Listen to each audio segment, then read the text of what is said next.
ಮಹಾದೇವಿ ಅಮ್ಮ ಶ್ರೀ ಚಕ್ರವಾಸಿನಿ.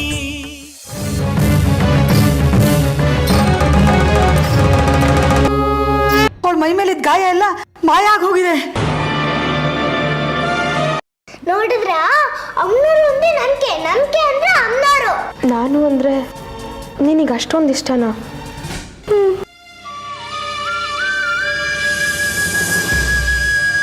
ಹಿರಣ್ಮಯಿ ಶಕ್ತಿಗಿಂತ ನಿಮ್ಮ ಶಕ್ತಿನೇ ದೊಡ್ಡದು ಅಂತ ಹೇಗೆ ಸಾಬೀತು ಮಾಡಿ ತೋರಿಸ್ತೀರಾ? ಮೊದಲು ಅದನ್ನ ಹೇಳಿ.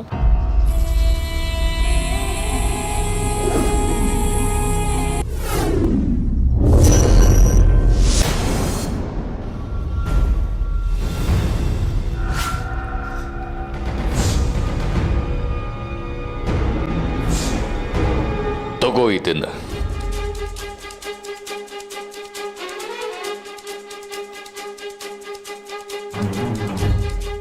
ಏನಿದು? ಇದರಿಂದ ಏನಾಗುತ್ತೆ? ನಿನ್ನ ಶತ್ರು ಏನೇ ಕೆಲಸ ಮಾಡಿದ್ರು ನೀನು ನಿಂತಲ್ಲಿ ಇದನ್ನ ಅಲ್ಲಾಡಿಸಿದ್ರೆ ಅವಳು ಮಾಡಿದ ಕೆಲಸ ಎಲ್ಲ ಅಳಿಸೋಗುತ್ತೆ. ಹೌದಾ? ನಿಜವಾಗ್ಲೂ? ಅನುಮಾನನೇ ಬೇಡ, ಇದನ್ನ ಪ್ರಯೋಗಿಸಿ ನೋಡು, ಆಗ ನಿನಗೆ ಗೊತ್ತಾಗುತ್ತೆ. ನಿನ್ನ ಶತ್ರುಗಿಂತ ಹೆಚ್ಚು ಶಕ್ತಿ ನನ್ನ ಹತ್ರ ಇದೆ ಅಂತ ಕೊಟ್ಟ ಮಾತು ನೆನಪಿದೆ ಅಲ್ವಾ? ಕೊಟ್ಟು ಮಾತನ್ನ ಉಳಿಸ್ಕೊಳ್ಳೋದು ನಮ್ಮ ವಂಶದ ಪ್ರತೀತಿ. ಪದೇ ಪದೇ ಅದನ್ನ ಹೇಳೋ ಅವಶ್ಯಕತೆ ಇಲ್ಲ. ಅದು ನನಗೆ ನೆನಪಿದೆ.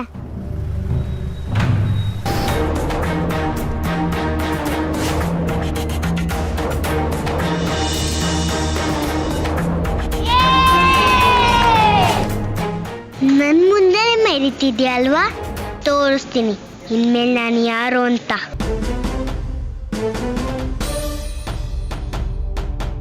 ನನಗೆ ಸಮಯ ಆಗ್ತಿದೆ, ನಾನು ಹೊಳ್ತೀನಿ. ಎಲ್ಲ ವಿರೂಪಾಕ್ಷಂದೇ ಪ್ರತಿರೂಪ, ಎಲ್ಲ ಅವನ ಗುಣಗಳೇ ಬಂದಿರೋದು. ಈಗಲೇ ಇಷ್ಟು ದುರಹಂಕಾರ ಅವರ ತಾತನ್ನ ಮೀರಿಸ್ತಾಳೆ. ವಿರೂಪಾಕ್ಷ, ಚೆನ್ನಾಗಿ ತರಬೇತಿ ನೀಡಿದ್ಯಾ ನಿನ್ನ ಮೊಮ್ಮಗಳಿಗೆ. ಆದರೆ ಇವಳಿಂದ ನಿನಗೆ ಒಂದಿನ ಅಪಾಯ ಕಟ್ಟಿಟ್ಟ ಬುತ್ತಿ ನೆನಪಿರ್ಲಿ. ಚೋಟುದ್ದ ಇಲ್ಲ ಈ ಹುಡುಗಿ, ಎಷ್ಟು ಹರಿತವಾಗಿ ಮಾತಾಡ್ತಾಳೆ. ವಿರೂಪಾಕ್ಷನ ಮೊಮ್ಮಗಳಾಗಿರೋದಕ್ಕೂ ಸಾರ್ಥಕವಾಯಿತು. ವಿರೂಪಾಕ್ಷನ ಮೊಮ್ಮಗಳ ಗುಣ ಅವರ ತಾತನ ಹಾಗೇ ಇದೆ. ಯಾಕಂದ ಸಪ್ಪಿದ್ಯಾ? ಏನಾಯ್ತು? ನನ್ನ ವಿಷಯದ ಬಗ್ಗೆ ನಿಂಗೆ ಸತ್ಯ ಹೇಳಬೇಕು. ಅಂದ್ರೆ ನನ್ನ ದಯವಿಟ್ಟು ಕ್ಷಮಿಸ್ಬಿಡು. ಕ್ಷಮಿಸುವಂತ ತಪ್ಪು ನೀನು ಏನ್ ಮಾಡಿದೆ ಮಗಳೇ? ನಮ್ಮ ಶಾಲೆಯಲ್ಲಿ ನಡೆದ ಸಂಗೀತ ಸ್ಪರ್ಧೆಯಲ್ಲಿ ನಾನು ಹಾಡಬೇಕು ಅಂತ ಆಸೆ ಆಯಿತು.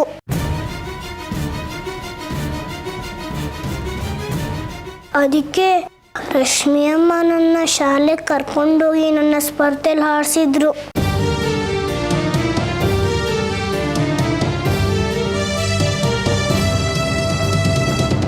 ಅಮ್ಮ, ಬಂಗಾರಿ ಅವರೇ, ನನ್ನ ದಯವಿಟ್ಟು ಕ್ಷಮಿಸಿ. ಅವತ್ತು ನಿಮ್ಮನ್ನು ಯಾಮಾರಿಸಿ ನಿಮ್ಮ ಮಗಳನ್ನ ಸಂಗೀತ ಸ್ಪರ್ಧೆಗೆ ನನ್ನ ಕಾರಲ್ಲೇ ಕರ್ಕೊಂಡು ಹೋದೆ. ಆದರೆ ಸಂಗೀತ ಸ್ಪರ್ಧೆಯಲ್ಲಿ ಭಾಗವಹಿಸೋದು ಅಂದರೆ ಹಾಡೋದು ಮಾತ್ರ ಅಂತ ನಿನಗೆ ಯಾರು ಹೇಳಿದ್ದು? ಸ್ಪರ್ಧಿಗಳು ಹಾಡೋದನ್ನು ಕೇಳಿ ಆನಂದ ಪಡೋರು ಸ್ಪರ್ಧೆಯಲ್ಲಿ ಭಾಗಿಯಾಗೋರೆ ಅಲ್ವಾ? ಬೇಗ ಬನ್ನಿ. ಸರ್ವತೀರ್ಥಾತ್ಮಿಕೆ, ಸರ್ವಮಂತ್ರಾತ್ಮಿಕೆ, ಸರ್ವತಂತ್ರಾತ್ಮಿಕೆ, ಸರ್ವಯಂತ್ರಾತ್ಮಿಕೆ, ಸರ್ವಪೀಠಾತ್ಮಿಕೆ, ಸರ್ವತತ್ವಾತ್ಮಿಕೆ, ಸರ್ವಶಕ್ತ್ಯಾತ್ಮಿಕೆ, ಸರ್ವವಿದ್ಯಾತ್ಮಿಕೆ. ತಗೊಳ್ಳಿ, ಇದೆ ನಿಮ್ಮ ಮಗಳು ಸಂಗೀತ ಸ್ಪರ್ಧೆಯಲ್ಲಿ ಭಾಗವಹಿಸಿ ಗೆದ್ದಂದಿರೋ ಬಹುಮಾನ.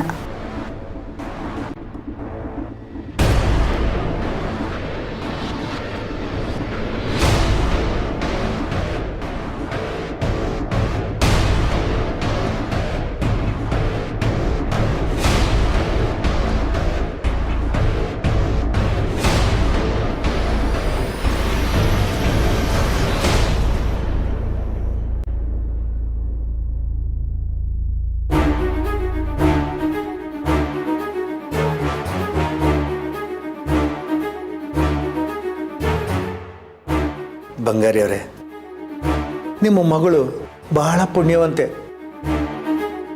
ಕಲಾದೇವಿ ಎಲ್ರನ್ನೂ ಕೈ ಬೀಸಿ ಕರೀತಾಳೆ, ಆದರೆ ಎಲ್ರಿಗೂ ಒಲಿಯಲ್ಲ. ಈ ವಿಚಾರದಲ್ಲಿ ನಿಮ್ಮ ಮಗಳು ಬಹಳ ಪುಣ್ಯವಂತೆ.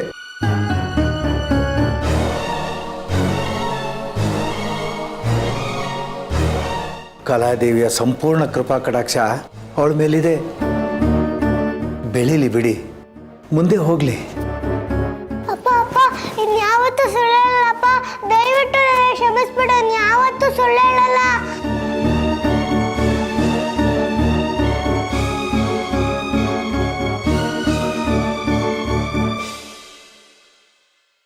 ಮಗಳೇ, ನೀನು ಯಾವ ತಪ್ಪು ಮಾಡಿಲ್ಲ.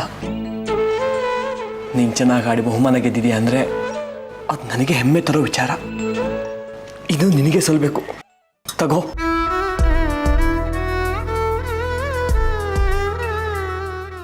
ನಿಮ್ಗೆ ತುಂಬ ಧನ್ಯವಾದ. ಬಂಗಾರಿ ಅವರೇ, ನೀವು ನಮ್ಮ ಕುಟುಂಬದವ್ರಿಗೆ ಮಾಡಿರೋ ಸಹಾಯಕ್ಕೆ ನಾವು ಎಷ್ಟು ಧನ್ಯವಾದ ಹೇಳಿದ್ರು ಸಾಲದು. ನಿಮ್ಮ ಈ ಋಣನ ನಾವು ಈ ಜನ್ಮದಲ್ಲಿ ತೀರಿಸೋದಕ್ಕಾಗಲ್ಲ. ನನ್ನ ಸಹಾಯ ದೊಡ್ಡದೇನಲ್ಲ ಬಿಡಿ. ಅಂತೂ ನೀವು ಹುಷಾರಾದ್ರಲ್ಲ, ಅಷ್ಟು ಸಾಕು.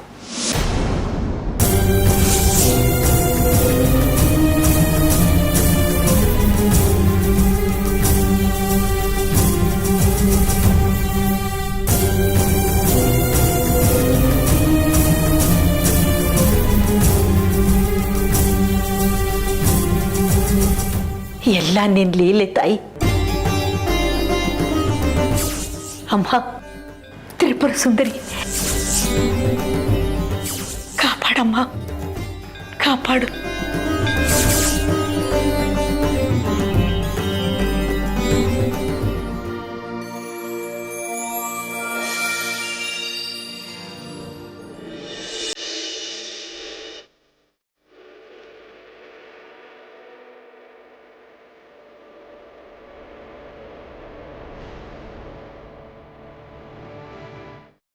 ಸರಿ ಹಿರಣ್ಮಯಿ, ಚೀಲ ಬಸ ಮಾಡೆ ನಿನ್ ಪೆನ್ಸಿಲಿಂದ. ಚೀಲ ತಾನೆ? ಸರಿ. ಎಲ್ರು ಬನ್ನಿ, ಎಲ್ರು ಬನ್ನಿ.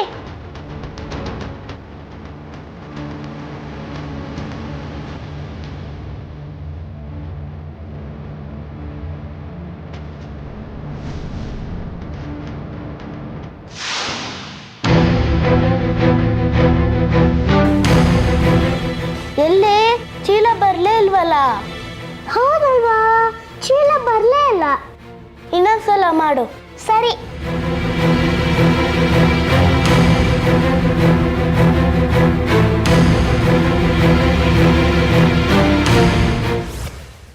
ತಿರುಗಾ ಬರ್ಲಿಲ್ಲ. ನೀನ್ ಬರೀತಿರು, ನಾನು ಬರ್ತೀನಿ. ಸರಿ.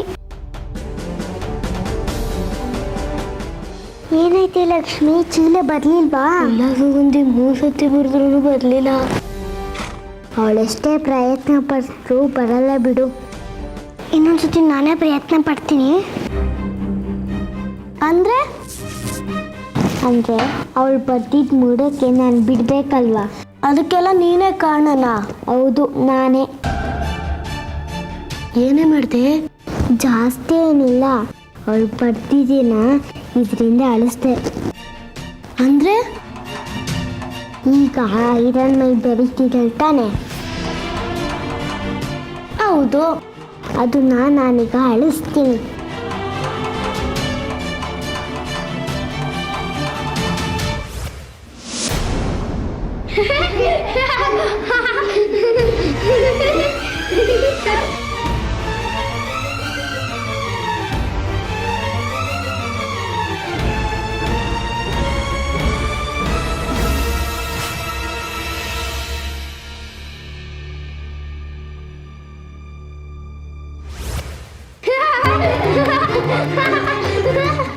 ಅಯ್ಯಯ್ಯೋ, ಇರು ಹಿರಣ್ಮಯಿಗೆ ಹೇಳ್ತೀನಿ.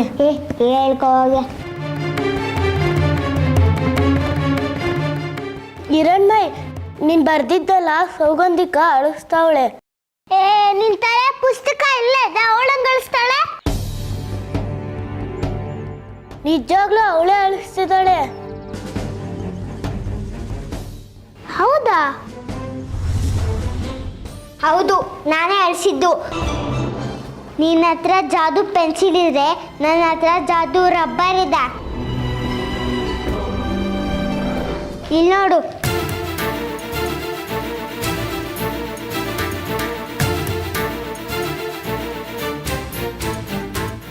ಇದರಿಂದ ನೀನು ಏನೇ ಬರೆದ್ರು ಅದು ನಿನ್ನ ಮುಂದೆ ಪ್ರತ್ಯಕ್ಷ ಆಗುತ್ತೆ.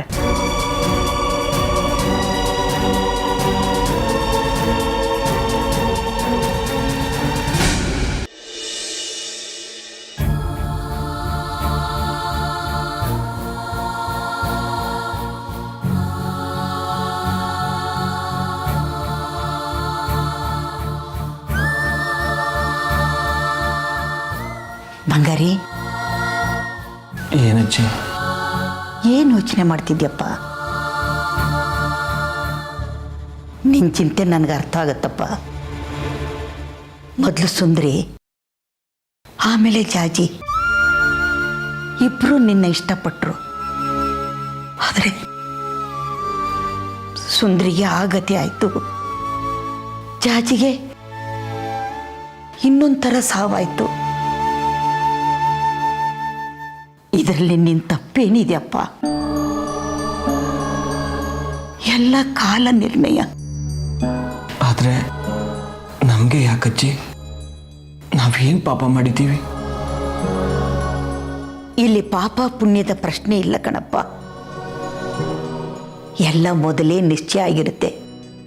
ನಾವೆಲ್ಲ ಆ ಮಹಾತಾಯಿಯ ತಾಳಕ್ಕೆ ತಕ್ಕಂತೆ ಕುಣಿತೀವಷ್ಟೇ.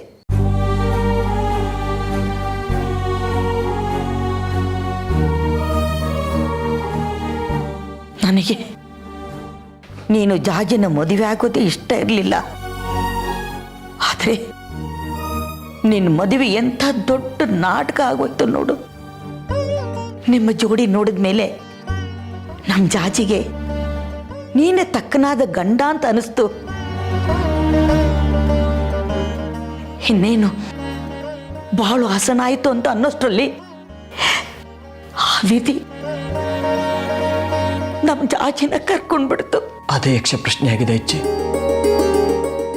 ನಾನು ಯಾರಿಗೂ ದ್ರೋಹ ಮಾಡ್ದವನಲ್ಲ, ಅನ್ಯಾಯ ಮಾಡ್ದವನಲ್ಲ. ಹುಟ್ಟಾಗಿಂದಲೂ ಅಮ್ಮನ ಸೇವೆ ಮಾಡ್ತಾ ಬಂದಿದ್ದೀನಿ. ದೇವಸ್ಥಾನ ಬರೋ ಭಕ್ತರನ್ನ ಪಾದ ಸೇವೆ ಮಾಡಿದ್ದೀನಿ.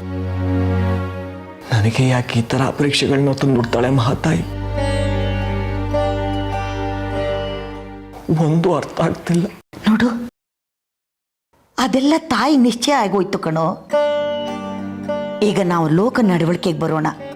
ನೋಡು, ನಿನಗೆ ಹೆಂಡತಿಯ ಅವಶ್ಯಕತೆ ಇಲ್ಲದೆ ಹೋದ್ರು ನಿನ್ನ ಮಗಳು ಹಿರಣ್ಮಯಿಗೆ ತಾಯಿ ಅವಶ್ಯಕತೆ ಬೇಕು ಕಣೋ. ಎಲ್ಲರೂ ಸುದ್ದಿ ಬಳಸಿ ಕೊಂಕಣಕ್ಕೆ ಬರ್ತೀರಾ, ನನ್ನ ಮದುವೆ ನನ್ನ ಮದುವೆ ನನ್ನ ಮದುವೆ. ತಪ್ಪೇನಿದೆಯಪ್ಪ? ಕಾಲಕ್ಕೆ ತಕ್ಕಂತೆ ನಾವು ಬದುಕಲೇಬೇಕಲ್ಲ. ನಮ್ಮ ಹಿರಣ್ಮಯಿ ಕೂಡ ರಶ್ಮಿ ನೋಡಿದ್ರೆ ಅಮ್ಮ ಅಮ್ಮ ಅಂತ ಅವಳು ಹಿಂದಿಂದನೇ ಹೋಗ್ತಿರ್ತಾಳೆ. ನನಗೆ ಆ ರಶ್ಮಿ ನೋಡ್ದಾಗ್ಲೆಲ್ಲ ಚಾಚಿನೇ ನೆನಪಾಗ್ತಾಳೆ. ಆ ಚಾಚಿ ಆಶೀರ್ವಾದ ನಮ್ಮ ರಶ್ಮಿ ಮೇಲೆ ಇರಬೇಕು ಅನಿಸುತ್ತೆ ಕಣೋ. ಅದೇಗೆ? ನೀನು ರಶ್ಮಿ ಜೊತೆ ಮಾತಾಡುವಾಗ ಜಾಜಿ ಫೋಟೋ ಮೇಲಿದ್ದ ಹಾರ ಜಾರಿ ಕೆಳಗೆ ಬಿತ್ತು. ಇದು ಅಮ್ನೂರ್ ನಿರ್ಣಯ. ಜಾಜಿ ಮುಖಾಂತರ ಹೇಳಿಸಿದ್ದಾರೆ ಅನ್ಕೊಂಡೆ.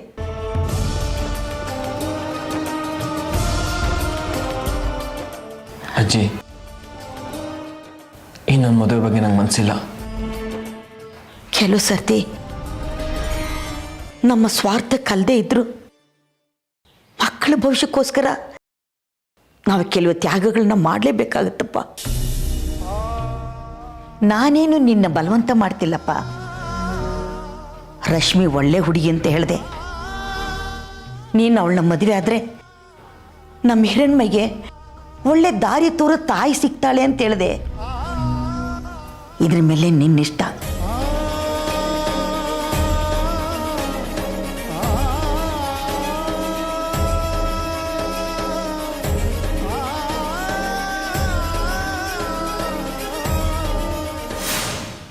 ನೋಡಿ, ಈ ಹಿರಣ್ಮಯಿ ಜಾದು ಪೆನ್ಸಿಲ್ ಇಟ್ಕೊಂಡು ಏನು ಮಾಡೋಕ್ಕಾಗಲ್ಲ. ನಿಮಗೇನೇನು ಬೇಕು ಎಲ್ಲ ನಾನು ಕೊಡಿಸ್ತೀನಿ. ಯಾರ್ಯಾರು ನನ್ನ ಜೊತೆ ಬರ್ತೀರೋ ಅವರೆಲ್ಲ ಬನ್ನಿ.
ಯಾಕೆ ಅಳ್ತಿದ್ಯಾ ಕಂದ? ಏನಾಯ್ತು?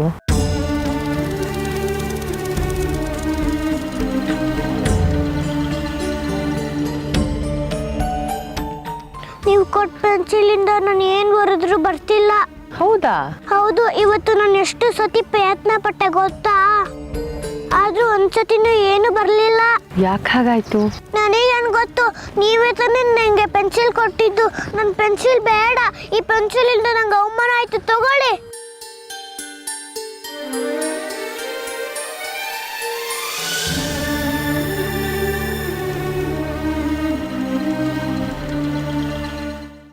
ತಗೋ ಇದನ್ನ. ಏನಿದು? ಇದರಿಂದ ಏನಾಗುತ್ತೆ? ನಿನ್ನ ಶತ್ರು ಏನೇ ಕೆಲಸ ಮಾಡಿದ್ರು ನೀನು ನಿಂತಲ್ಲಿ ಇದನ್ನ ಅಲ್ಲಾಡಿಸಿದ್ರೆ ಅವಳು ಮಾಡಿದ ಕೆಲಸ ಎಲ್ಲ ಅಳಿಸೋಗುತ್ತೆ. ಈ ಹಿರಣ್ಮಯಿ, ಚೀಲ ಬಸ ಮಾಡೆ ನಿನ್ ಪೆನ್ಸಿಲಿಂದ.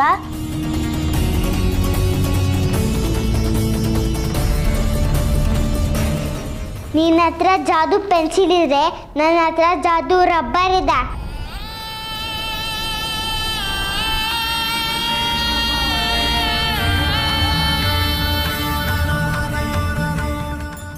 ಇದು ಯಾಕೆ ಕೆಲಸ ಮಾಡ್ತಾ ಇಲ್ಲ? ಸೌಗಂಧಿ ಹತ್ರ ಒಂದು ರಬ್ಬರ್ ಇದೆ. ನಾನು ಏನೇ ಬರೆದ್ರು ಅದನ್ನೆಲ್ಲ ಅವಳು ದೂರದಿಂದನೇ ಅಳಿಸಾಕ್ತಾಳೆ. ಈ ಜಾದು ಪೆನ್ಸಿಲಿಂದ ನಾನು ಏನೇ ಬರೆದ್ರು ಆ ರಬ್ಬರಿಂದ ಅವಳೆಲ್ಲ ಅಳಿಸಾಕ್ಬಿಟ್ಲು. ಹಿರಣ್ಮಯಿ, ನಾನು ನಿನ್ಗೊಂದು ಮಾತು ಹೇಳ. ಸಮಸ್ಯೆಗಳಿಂದ ದೂರ ಹೋಗೋದ್ರಿಂದ ಪರಿಹಾರ ಸಿಗೋದಿಲ್ಲ. ಹಾಗೇನಾದರೂ ದೂರ ಹೋದರೆ ಫಲಾಯನವಾದಿ ಅಂತಾರೆ. ಅಲ್ಲದೆ ಪ್ರತಿಯೊಂದು ಸಮಸ್ಯೆಗೂ ಖಂಡಿತವಾಗಿ ಪರಿಹಾರ ಇದ್ದೇ ಇರುತ್ತೆ. ಅದು ಪ್ರತಿ ಸಲ ಕಣ್ಣಿಗೆ ಗೋಚರವಾಗೋದಿಲ್ಲ, ಕೆಲವೊಮ್ಮೆ ಅಡಕವಾಗಿರುತ್ತೆ. ಅದನ್ನ ನಾವು ಸಮಾಧಾನವಾಗಿ ಹುಡುಕಿ ಪತ್ತೆ ಹಚ್ಚಬೇಕಾಗತ್ತೆ. ಅಲ್ಲದೆ ನಾವು ಬಹಳಷ್ಟು ಸಲ ಮಾಡೋ ತಪ್ಪು ಯಾವುದು ಗೊತ್ತಾ? ಯಾವುದು? ಆತ್ರ ಪಡೋದು. ಆತ್ರ ಪಟ್ರೆ ಕೆಲಸ ಕೆಡತ್ತೆ. ಆತ್ರ ಪಟ್ಟವನ್ಗೆ ಬುದ್ಧಿ ಮಟ್ಟ ಅಂತ ಗಾದೆನೇ ಇದೆ. ಅದೇ ಇವತ್ತಂತೂ ನಾನು ಎಲ್ಲರೂ ಮುಂದೆ ಸೋತ್ಬಿಟ್ನಲ್ಲ, ಅದು ಅವಮಾನ ಅಲ್ವಾ? ಯಾಕೆ ಹಾಗೆ ಅನ್ಕೋತ್ಯಾ? ಮೊದಲನೇದಾಗಿ ಯಾವಾಗಲೂ ನೀನೇ ಗೆಲ್ಲಬೇಕು ಅನ್ಕೊಳ್ಳೋದು ತಪ್ಪು. ಪ್ರತಿ ಸಲ ನಾವು ಗೆಲ್ಲೋದ್ರಿಂದ ನಮ್ಮ ಬೆಳವಣಿಗೆ ಕುಗ್ಗತ್ತೆ. ಅದೇಗೆ? ಪ್ರತಿ ಸಲ ನೀನೇ ಗೆಲ್ತಿದ್ರೆ ಹೆಚ್ಚಿನದನ್ನ ಹೊಸದನ್ನ ಪ್ರಯತ್ನ ಮಾಡೋದೇ ಇಲ್ಲ. ಅದರಿಂದ ಮನಸ್ಸು ಮೈ ಜಿಡ್ಡು ಹಿಡಿಯುತ್ತೆ. ಅಂದ್ರೆ ಸೋಲು ಗೆಲುವಿನತ್ತ ಮುನ್ನುಗ್ಗೋದಕ್ಕೆ ಮೆಟ್ಲು ಇದ್ದ ಹಾಗೆ. ಗೆದ್ದಾಗ ಅಹಂಕಾರ ಪಡದೆ, ಸೋತಾಗ ಧೈರ್ಯಗೆಡದೆ, ಸಮಾಧಾನದಿಂದ ಶಾಂತವಾಗಿ ನಾವು ಸೋಲೋದಕ್ಕೆ ಕಾರಣ ಏನು ಅಂತ ತಿಳ್ಕೋಬೇಕು. ಎದುರಾಳಿ ಮಾಡಿದ ತಂತ್ರಕ್ಕೆ ಪ್ರತಿತಂತ್ರ ಹೇಗ್ ಮಾಡೋದು ಅಂತ ಯೋಚನೆ ಮಾಡಬೇಕು. ತಗೋ ಇದನ್ನ. ನಿನ್ನ ಸಮಸ್ಯೆಗೆ ಪರಿಹಾರವನ್ನ ಸಮಾಧಾನವಾಗಿ ಹುಡುಕೋ. ಇದರಲ್ಲಿ ನೀನು ಯಶಸ್ವಿ ಆಗ್ತೀಯ. ಸೋಲನ್ನ ಮೆಟ್ಟಿ ನಿಲ್ಬೇಕು. ಆಗ್ಲೇ ಗೆಲುವಿನ ಶಿಖರವನ್ನ ಸುಲಭವಾಗಿ ಏರಬಹುದು. ದುಷ್ಟ ಶಿಕ್ಷಕಂ ಶಿಷ್ಟ ರಕ್ಷಕಂ ಸುರಸುಪೂಜಿತಂ ಅಸುರಮರ್ದನಂ. ನಿನ್ನ ಎಲ್ಲಾ ಪ್ರಯತ್ನಕ್ಕೂ ನಾನು ಬೆಂಬಲವಾಗಿದ್ದೀನಿ. ಹೆದರ್ದೆ ಮುಂದೆ ಸಾಗು.